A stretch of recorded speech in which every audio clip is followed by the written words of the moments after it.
You've created Runaway Tours, which put together travel packages that included hotels and tickets to private concerts and after parties. And you then sold it to the NFL's hospitality arm. Tell us where that idea came from. How did it germinate? Well, initially it started out of boredom. If you really want to know the honest to goodness truth, I was between albums, and we were doing these little fan club getaways, and they became Q&As. And initially, I was the reason folks would come, until I realized that these 300, and I limited it to 300 because I wanted them to be intimate and for me to not only interact, but to spend time taking photos, etc.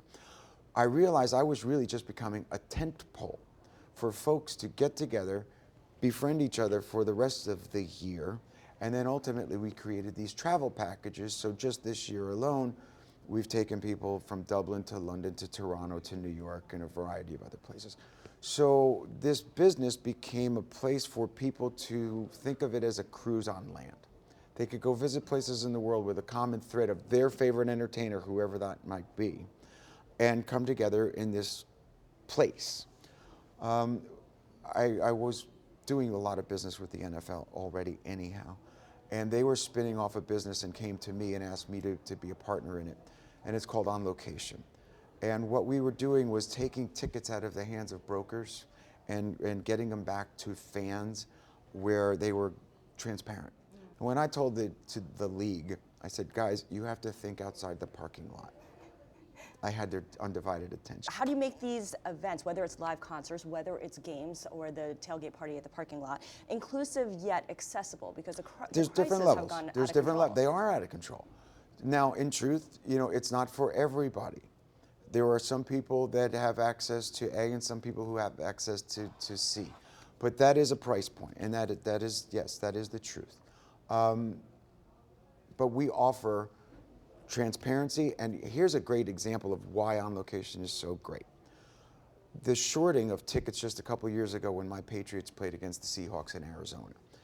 Johnny saves up his money and takes his son and goes to the Super Bowl. He has bought a ticket from a broker and thinks he's going to the game. The tickets were shorted and they weren't available.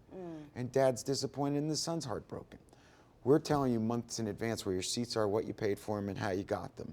We're telling you where your tickets are, your hotel is, and what parties you're going to. Now, this week, speaking of the Super Bowl, you denied rumors that you're in the market to buy the Tennessee Titans. And we know that 2 years ago, you were part of a group that bid unsuccessfully for the Buffalo Bills.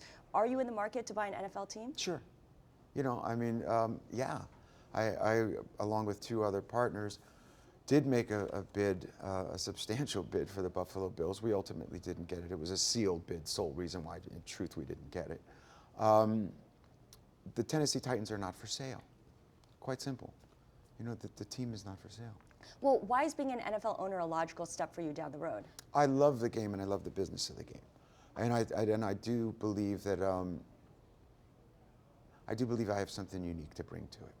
The music industry has seen a huge disruption. We've gone from CDs to digital downloads and now streaming. A lot of young people don't feel like they should have to pay for any music. They can just get it for free. What will a successful band's business model look like in 5 years? For the younger generation, it's going to be harder for one of them to sit in this seat someday and say, I sold 130 million albums. The model has changed. They're going to have to tour. They're not going to be able to do it on the level that I do it at because we've been out there doing it for 30 plus years. So what I don't want to happen is that people's thinking the genie's out of the bottle, I don't have to pay for it. Here's something that I firmly believe. The arts are interdependent. Music, movies, books, and art, as we know it, fine art, are inspired by each other. If we continue to just take it and give it away, it's going to be harder and harder for those people to create it and have a living doing it. They teach us what happened in the past. They are our history lessons. Paintings are our history. Movies and books and music do the same thing. Do you think that content and distribution should go together the way that AT&T and Time Warner want to tie up? Well, I'd hate to create more and more monopolies in the world. These things are going to have to be scrutinized, aren't they? But, and that's difficult. I'd love to see artists be paid. I'd love to see copyrights be protected. This goes back generations and decades when there's brown bags and the stories of the singer getting $5,000 and told, here's your car, you're out of we own you.